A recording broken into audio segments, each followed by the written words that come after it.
Welcome to my channel, Learn Nihongo. In this video, we will study the grammar pattern nani nani wa, nani nani des, blank wa, blank des. Noun 1 wa, noun 2 des. Particle wa indicates that the words before it is the topic of the sentence. Topic of the sentence.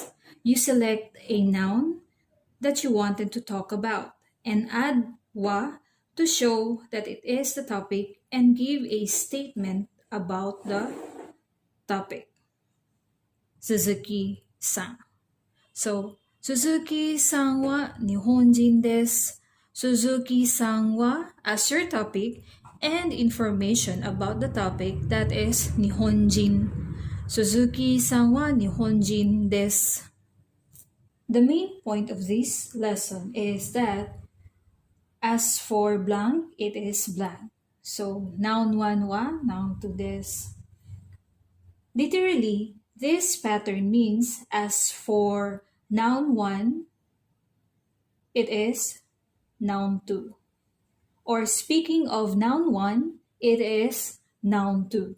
But a more idiomatic rendering should be made when translating into English. The pattern noun 1 wa, noun 2 des is often used to indicate that which is associated with the pattern of the topic.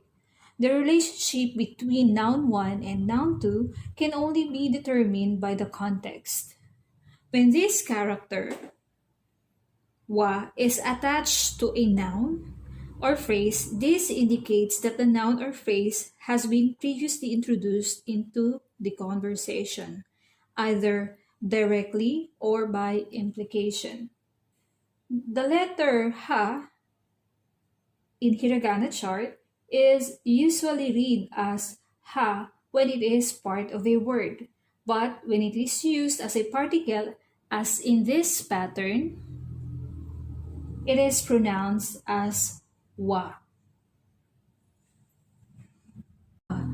Suzuki-san wa Nihonjin desu.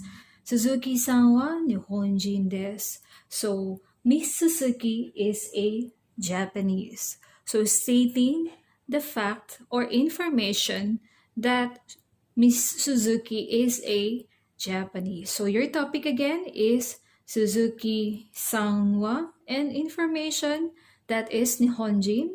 That's why Suzuki-san wa Nihonjin desu. So, the information is valid and correct. Jarimasen is the negative form of des. Negative form of des. It is the form used in daily conversation. For formal speech or writing, dewarimasen is used instead. Let's go back to the des statement. Suzuki-san wa Nihonjin desu. Suzuki-san wa Nihonjin desu. So that is correct. So Miss Suzuki is a Japanese. The negative of des is ja arimasen. Ja arimasen. Suzuki-san wa Philippine-jin ja arimasen. Miss Suzuki is not a Filipino. Let's talk about the particle ka. The particle ka is used to express a speaker's doubt, question, uncertainty, and so on. A question is formed by simply adding ka at the end of the sentence. A question ends with rising intonation. For example, Suzuki-san wa Nihonjin desu ka? Suzuki-san wa Nihonjin desu ka? Question asking whether a statement is correct or not. A mention above, a sentence become a question when ka is added to the end of the sentence. The word order does not change. The question may ask whether a statement is correct or not. depending on whether you agree with the statement or not.